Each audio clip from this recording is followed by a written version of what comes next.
Before diving into this incredible story, remember to subscribe to the channel and turn on notifications. Here, every story has something to say, and you won't want to miss a single one. That night, the wind howled across the Montana hills, carrying with it the snow and the silence. In the middle of this vast, isolated estate stood the manor of Jonathan Miles, a billionaire known for his colossal fortune but above all for his solitude. Since the tragic death of his wife and son in a plane crash, he had closed his heart to the world, taking refuge in his immense property, surrounded only by his horses and his memories. Around midnight, while making his usual rounds in the stables, he noticed something strange. A faint light was coming from the old abandoned barn that he hadn't used for years. Intrigued, he took his flashlight and went there, initially thinking that an animal had taken refuge inside. But as he pushed through the creaking door, he stopped. On a bale of hay, covered with a blanket with holes, two little girls were fast asleep, huddled together for warmth. They were barely 8 or 9 years old, their hair tangled, their cheeks covered in dust. One of them held a rag doll in her arms, the other had dried tears on her face. Jonathan felt his heart tighten. "Who the hell are you?" he murmured, kneeling beside them. The girls woke with a start, terrified. The older one tried to stand in front of her sister, ready to protect her. "Please, don't throw us out, sir," she begged, her voice trembling. "We just wanted to sleep somewhere warm. We have nowhere else to go." The billionaire remained silent for a long moment. Their resemblance was uncanny, not just between them, but with someone else. Someone he had loved, and lost. He decided to take them back to the manor, feed them, and then call social services in the morning. But the more he observed them, the more a strange premonition grew within him. A few days later, the DNA tests he had secretly requested had just arrived. Jonathan sat slowly in his office, his hands trembling. The result was clear, indisputable. The twins were the granddaughters of his deceased wife. And even worse, the only girl he thought had died with her in the accident, might still be alive. Morning dawned over the Montana Valley in a thick, golden mist.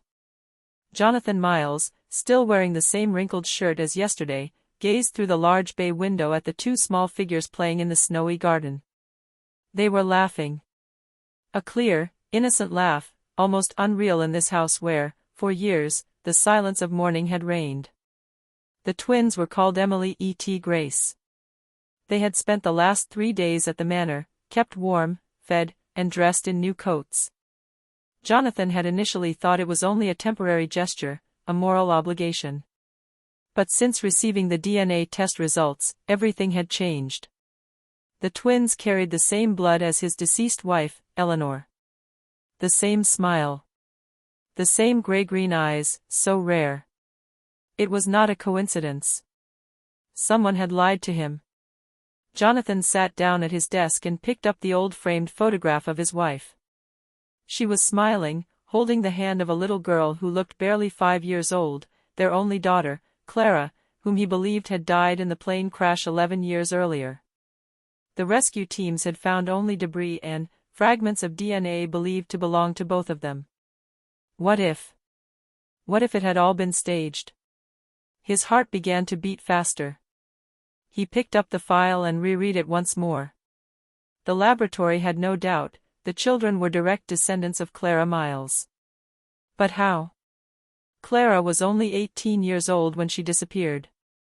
And the twins, today, had 9. Jonathan stands up abruptly. "That's not possible," he murmured. One date imposed itself upon him, inescapable, the chronology aligned perfectly. Clara could have had them, shortly before her disappearance. In the kitchen, the housekeeper, Martha, was serving hot chocolate to the girls. Emily spoke little, but Grace, more talkative, recounted their wanderings with heartbreaking naivety. "Mom used to say we should always be good. She said she would come back, but she never came back." Jonathan, hidden in the shadows of the corridor, felt a shiver run down his spine. "What was your mother's name?" Martha asked softly. "Clara," Grace replied. "Clara Miles." The cup the housekeeper was holding shattered on the floor. Jonathan took a step back, breathless. That night, unable to sleep, he went down to the cellar where he kept old cardboard boxes sealed since the accident. He opened one, his hands trembling. Inside were insurance files, photos, and an object he hadn't seen for 11 years, Clara's diary. As he turned the yellowed pages, he discovered hastily written notes. I can't tell them the truth. Mom is begging me to run away. Someone is threatening us. If anything happens to me, I want Dad to know that I love him. Jonathan felt the ground give way beneath his feet. Eleanor, his wife, knew. She knew their daughter was in danger. He clutched the notebook to his chest, his gaze fixed. And for the first time in years, he vowed that he would not stop until he had discovered what had really happened. The next morning, the sun filtered through the silk curtains of the office, but Jonathan had not slept. Dark circles hollowed his face, and his gaze, once cold and impenetrable, seemed haunted. On her desk, Clara's diary remained open to the last page, the one where the trembling words said, Mom is begging me to run away. Someone is threatening us. Those words kept looping in his mind. Who was threatening them? Why hadn't Eleanor, his wife, told him anything? And above all, how had their daughter, Clara, survived the accident that everyone believed to be fatal? In the manor's great hall, the twins were playing with an old dog belonging to the estate. Emily, the more reserved of the two, often surreptitiously observed Jonathan. He sensed in her gaze a shy curiosity, almost an instinctive recognition. This blood tie, even if ignored, already seemed to speak volumes. After lunch, Jonathan asked Martha, Can you bring me Eleanor's personal belongings? Everything we had put away after the accident. The housekeeper hesitated, surprised.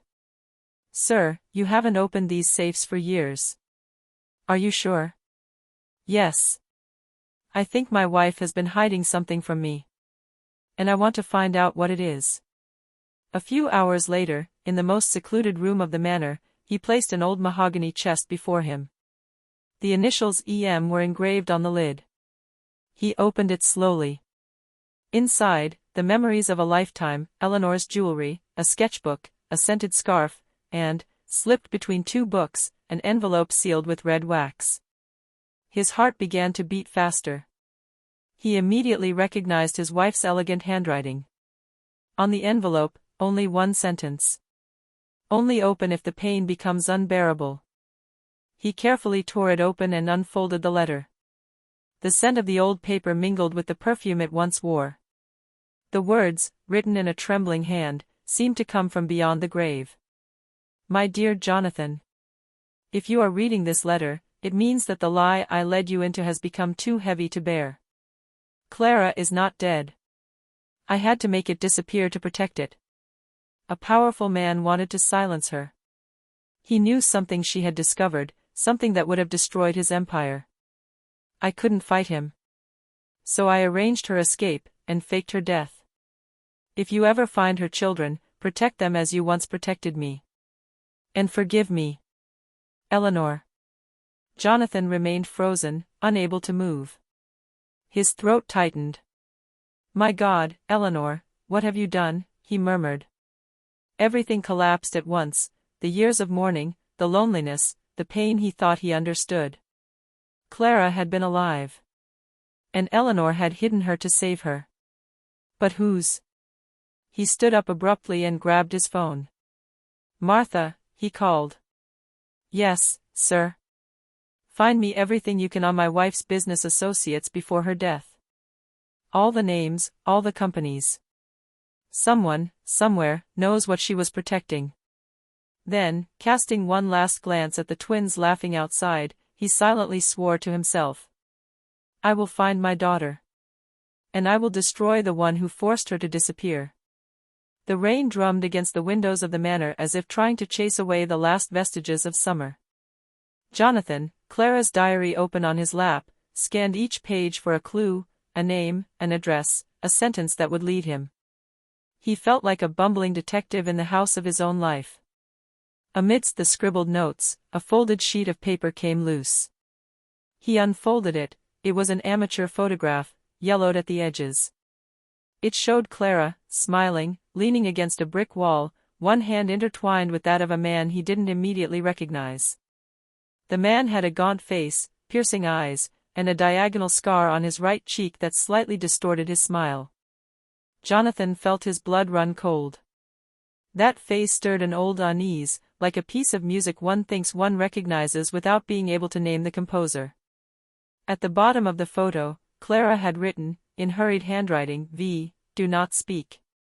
V. 20 possibilities jostled in his mind, but only one came to him with cold force: Victor Langford. A name he had once heard, whispered in meetings, a discreet associate in Eleanor's affairs. A man who had built his fortune in the shadows, capable of silent transactions and carefully worded threats. He immediately went to the library and retrieved from the archives the old contract signed in the name of Eleanor Miles Enterprises. The pages were full of figures and clauses, but one name kept recurring like an indelible stain: Langford Holdings, Victor Langford, Managing Director. Jonathan finally remembered a public altercation, years before, between Eleanor and an overly aggressive investor. It had been described as a financial dispute. No one made a fuss about it. Eleanor had navigated it carefully, the rumor had been quelled, and life had gone on, until everything changed.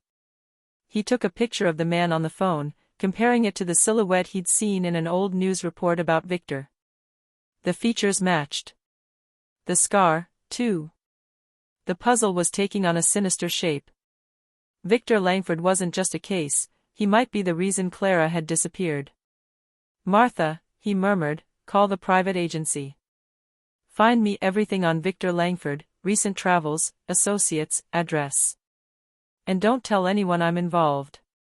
The housekeeper, used to the tempers triggered by her employer's grief, nodded, but her eyes betrayed fear. In the corridor, Emily trotted past, holding a doll in her hand. She looked up and, without understanding, said, "Dad says we have a mean grandfather." Jonathan felt a pinch. Not ye thought. Not before having proof. Night fell like a pall. He phoned his lawyer, requested discreet checks, and summoned the former private investigator he used to employ for less sentimental matters. The information was scarce, carefully filtered. Victor Langford was a cautious man whose empire stretched from real estate to medical technology. Few public records, many offshore accounts, and, what sent a chill down Jonathan's spine, whispered rumors of final solutions for those who stood in his way. Around 2 a.m, while he was filing new papers, his phone vibrated. An anonymous message. "Stop your digging. What is buried must stay buried." At the bottom of the text, nothing, no number, no signature. Just a warning. Jonathan put down the phone, his heart heavy but his resolve sharper than ever. He stood up, took Clara's photograph, and looked at it one last time. The little girl was smiling, a smile he had hardly seen in years, innocent, trusting. He slipped it into the inside pocket of his jacket and, for the first time in a long time, felt his anger replace his paralysis. "Find it," he said in a low voice, as a promise made to himself and to those he protected. "And let justice be done." At that very moment, in the barn, someone listened behind the door. A whisper, a movement. Someone knew that Jonathan had found the photograph. And the night, complicit, closed over secrets that many wished to keep buried. The next morning, Jonathan could no longer stay at the manor. Victor Langford's shadow hung over every room, every corridor, and even over the twins' innocent laughter. He decided to return to the barn where it had all begun, the place where he had found Emily and Grace asleep. He sensed that forgotten clues were still waiting for him there. The barn, once forgotten and dusty, had something strangely untouched about it. The wind whistled through the planks, making the rays of light dance on the hay bales. Jonathan crouched near the crates he hadn't opened the first few days, observing the dust patches and old footprints. That's when he noticed a small metal chest, half hidden under a torn blanket. The lock was rusty, but with a little persistence, he managed to open it. Inside, He found neatly folded documents and photographs, threatening letters, evidence of illegal transactions, and a notebook. The notebook was hastily written in handwriting, with scribbles and rushed sentences. Jonathan immediately recognized his wife's handwriting. "If anyone reads this, you must protect my daughters. Victor Langford, he does not forgive." The notebook also contained a detailed map of Clara's movements before her disappearance, hidden addresses, and even instructions on how to protect Emily and Grace. Everything was carefully coded so as not to be understood by a third party. As he examined the documents, Jonathan heard a noise behind him. He turned sharply. The barn door moved slightly, as if someone had touched it. But no one was there. A shiver ran down his spine. Someone had been watching this place. For how long? And why hadn't they taken binoculars with them? He crouched down and examined the ground. The footprints led to an old tunnel, a secret passage under the barn he had never noticed. Jonathan felt his heart beat faster. The barn wasn't just a temporary refuge for the twins, it was a sanctuary designed by Eleanor to protect her daughter and her future granddaughters. He took out his phone and called Martha. "Prepare the manor. We're going to move all these things and secure the place." "Sir, and the girls?" she asked, worried. "They're staying with me," Jonathan replied firmly. "They're too important. No one should hurt them." As he climbed back up the slope toward the manor, Jonathan pondered. Eleanor had planned everything to ensure her children's survival. She had prepared the hiding places, the coded messages, and even the documents proving the girls' identities. But something still eluded him. Was Clara actually alive somewhere? And if she was still in danger, who could find her before Victor? That night, Jonathan stayed awake in his office, his wife's notebook open before him. Every word, every instruction, every secret seemed to whisper in his ear. Don't let anyone hurt them. Even if it means fighting against the whole world. And somewhere, in the shadows, someone was watching the manor from the forest. A cold, calculating smile lit up their face. Victor Langford now knew that Jonathan had found the barn. And he wouldn't let this discovery go unpunished. The morning mist clung to the trees on the Miles estate, giving the manor the air of a forgotten fortress. Jonathan, seated in his study, scrutinized the files he had retrieved from the barn. The documents revealed not only past threats but also Victor Langford's recent movements. He knew now that danger was near. Suddenly, the phone rang. It was an unknown caller. He answered cautiously. "You're playing a dangerous game, Jonathan.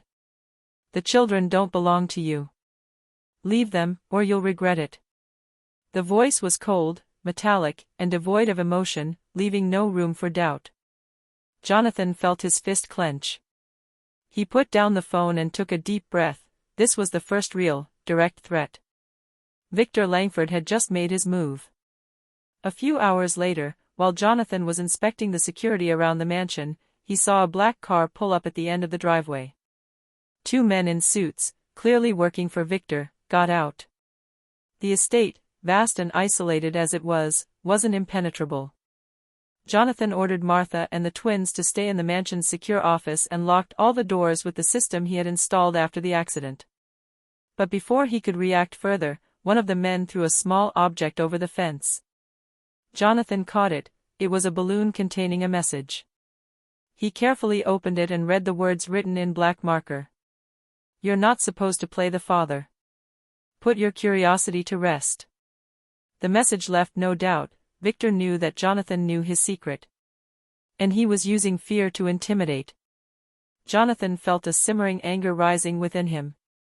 He knew Victor Langford was not a man to be underestimated.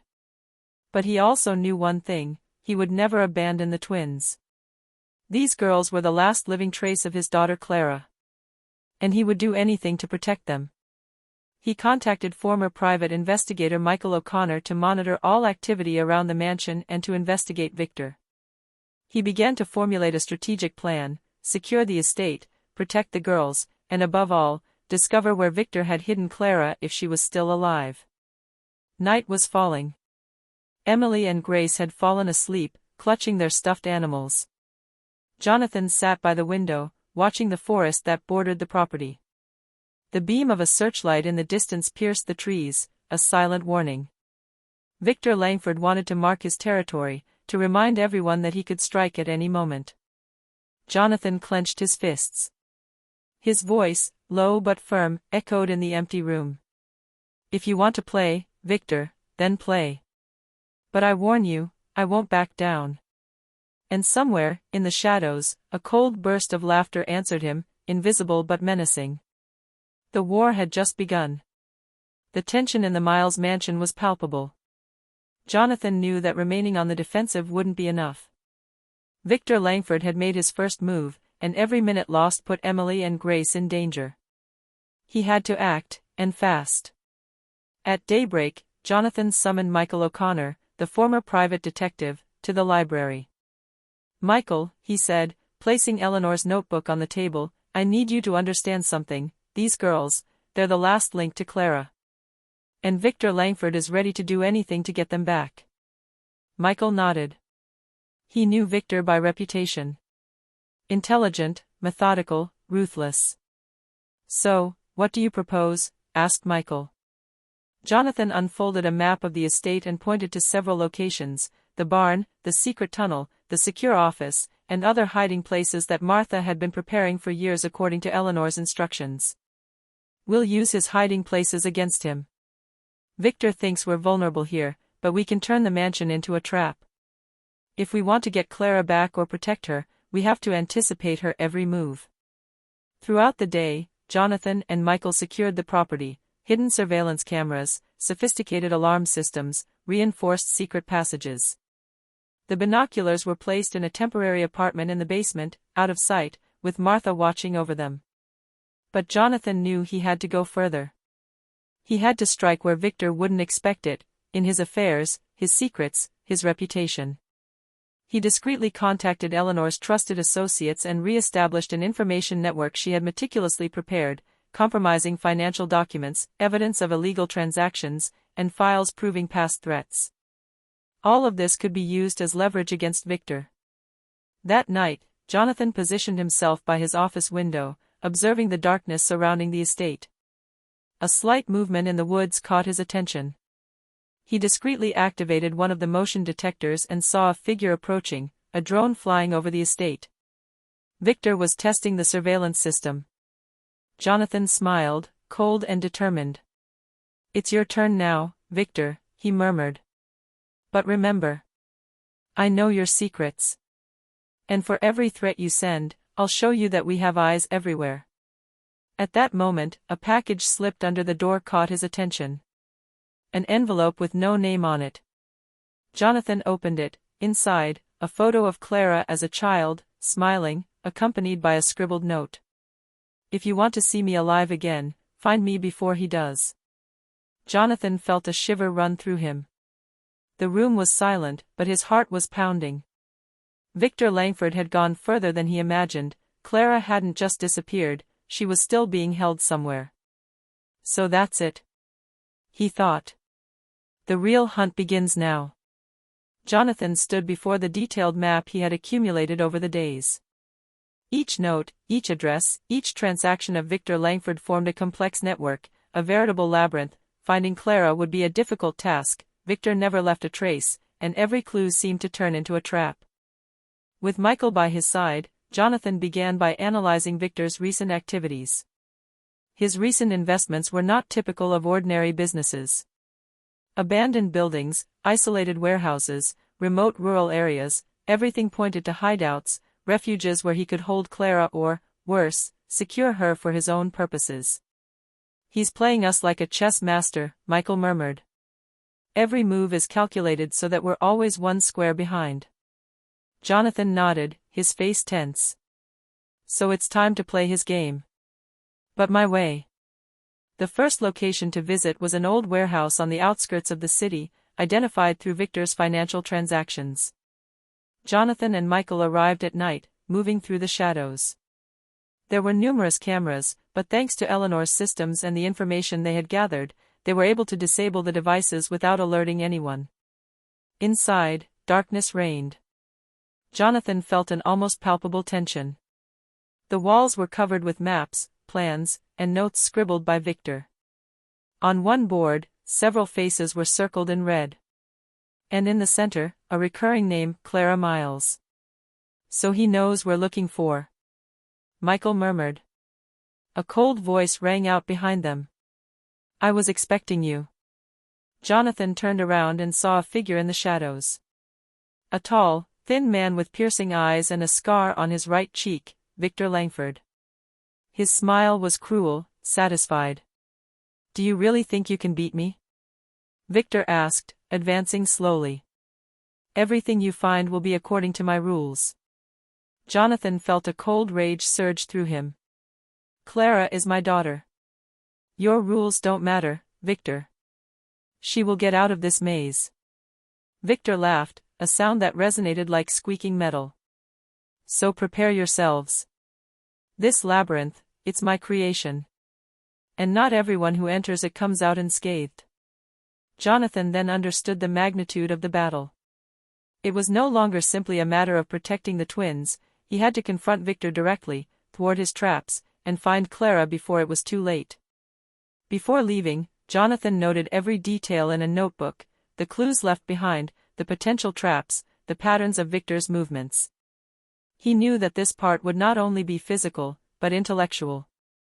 "Michael," he said, "we must think like him, and be ready to strike where he least expects it." Night enveloped the city, and in the shadows, Victor watched. A wicked smile on his lips, he knew the game was only just beginning. The rain was falling heavily on the city, washing the streets and intensifying the tense atmosphere. Jonathan and Michael had been on surveillance for 2 days, following the few clues left by Victor. Every move seemed calculated, every silence heavy with menace. But they finally had a lead, an isolated warehouse on the outskirts, marked by unusual transactions. Jonathan advanced cautiously, the twins still safely inside the mansion. He felt the weight of every decision. One wrong move and Clara, if he was still alive, could be in danger. Outside the warehouse, he surveyed the area, guards posted, cameras, and a small black vehicle in the shadows. Victor had left nothing to chance. "It's here," Jonathan murmured. "Get ready." Michael nodded. They both entered silently through a side hatch, slipping into the darkness. Inside, the place was a veritable labyrinth, metal cages, secret passages, and posters with coded notes. Then, in a dimly lit room, Jonathan glimpsed a trembling but instantly recognizable figure. "Clara!" he exclaimed. The young woman looked up in disbelief, as if she thought she was dreaming. Jonathan rushed towards her and hugged her, his tears a mixture of relief and anger. "Dad! I knew you would come," Clara murmured. But the joy was short-lived. A chilling voice rang out behind them. Too late. Victor Langford appeared at the entrance, accompanied by several armed men.